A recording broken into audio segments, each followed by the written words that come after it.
do you think it means to be a strong woman? If I told you I could give you life, would you leave the boundaries of your mind? I bet you never even knew that there's a universe inside of you.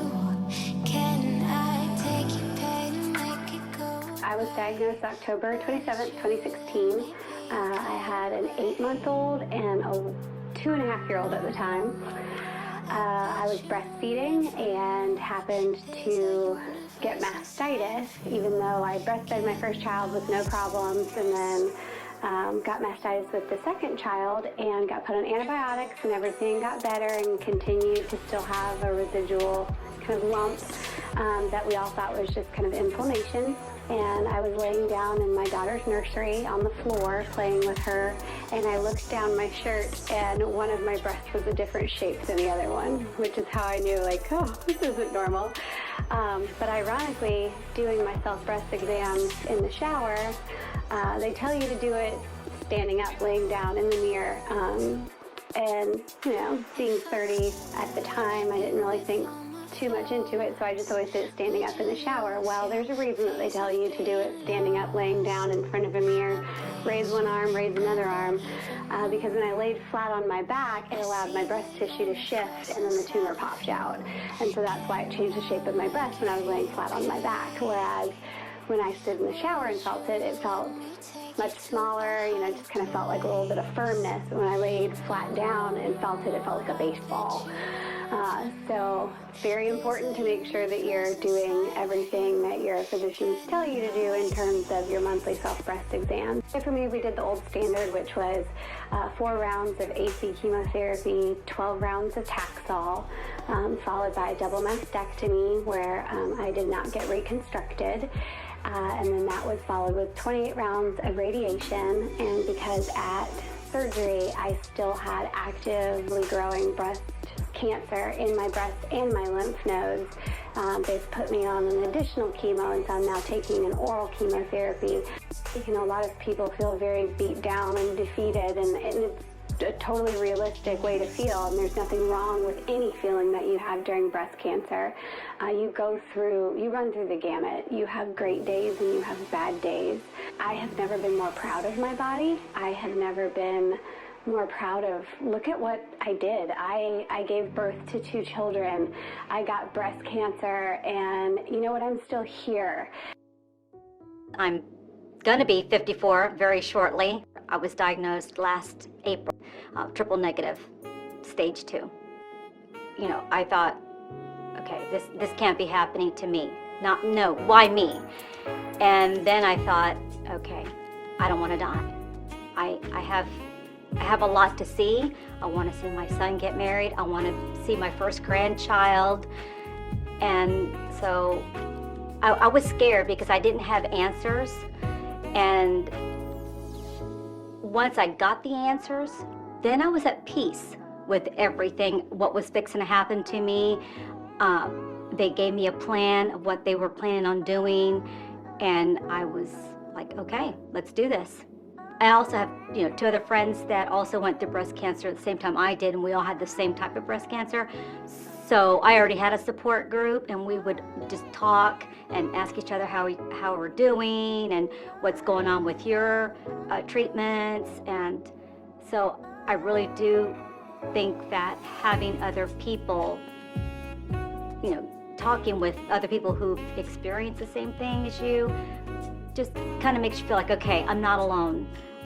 This does happen to ordinary people, and it is what it is, but we're gonna survive. We're fighters, so I'm definitely a fighter, and I'm feeling great now. So talk with other people if you have fears, because I think that talking is good therapy.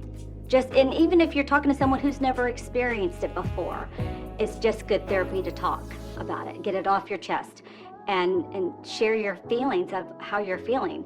And going through it, I also had my moments of depression. I had meltdowns by myself, feeling sorry for myself. But like I said, once I got the answers. I felt at peace with everything, and I knew that I had good people helping me. Just don't let cancer stop you from doing the things that you enjoy doing. I had a physical, passed with flying colors, maybe just a little iron deficient, but totally fine. But in my mind, I felt off. Something was wrong, and I couldn't figure it out. And I happened to be like coughing one day, and I felt the lump, and I said, oh damn, this is it. Like, this is not good. And so, yeah, I went to my doctor, right back to the doctor, who was like a little bit incredulous. He's like, no, you're fine. And I said, doc, please, like, and I said, I said to myself, let him find it. Like, I didn't put him, I was like, doc, just give me a breast exam and see. And he's like, no, you're great. And then I actually took his hand and was like, what about here? And he was like, all right, you know, like, again, he was still like, you're 36 or 5 at the time.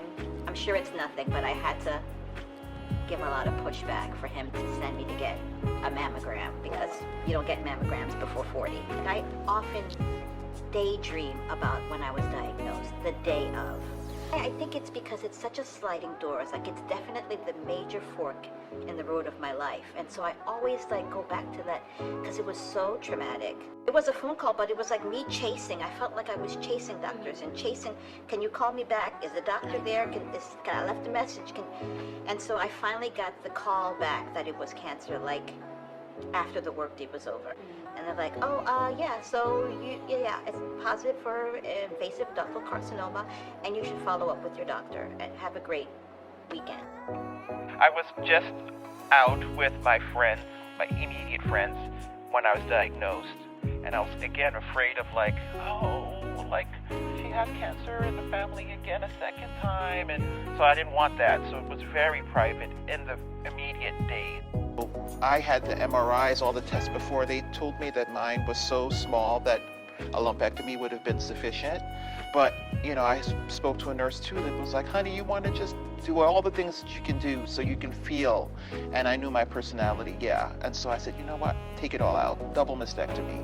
And I was like, you know, what kind of, do I want implants? And so there was a surgery that you can use your own fat. And I was like, oh, a little bit of vanity.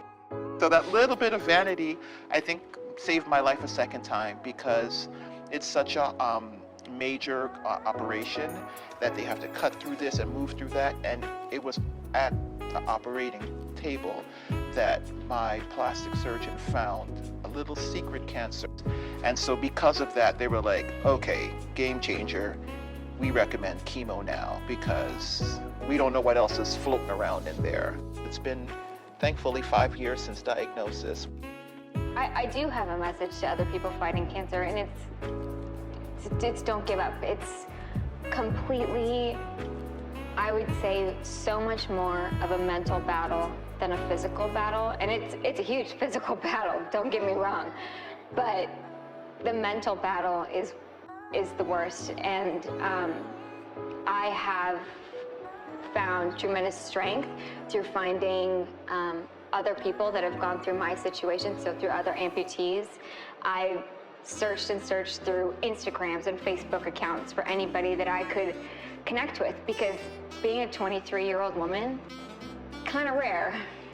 So I looked and I looked, and I had a really hard time finding people, but I finally did. And I want to give hope to somebody else so they know that it's okay. I wasn't able to go into a dark place and just feel pity for myself. I had to get up. The reality of it was, who would my children grow up to be if they don't have their mom? You know, I kept saying, oh, once this is all over, I'm gonna go back to normal, life's gonna be normal, but there is no going back to normal, because you're a whole different person. If I can just touch that one person, whether they're in a grocery store and I see that they're going through treatment, to say, hey, I'm 15 years, cancer-free.